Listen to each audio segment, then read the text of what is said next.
చీకటితో వెలుగే చెప్పెను నేనున్నానని, ఓటమితో గెలుపే చెప్పెను నేనున్నానని, నేనున్నానని నీకేం కాదని, నిన్నటి రాతనే మార్చేస్తానని, తగిలే రాళ్ళని పునాది చేసి ఎదగాలని, తరిమే వాళ్ళని ఇతులుగా మలచి ముందుకెళ్ళాలని,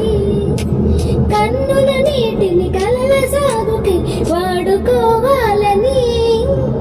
కాల్చే నిప్పును ప్రమిదిగా మలిచి కాంతి పంచాలని, గుండెతో ధైర్యం చెప్పెను, చూపుతో మార్గం చెప్పెను, ప్రశ్నతో బదులే చెప్పెను నేనున్నానని, నేనున్నానని నీకేం కాదని, నిన్నటి రాతనే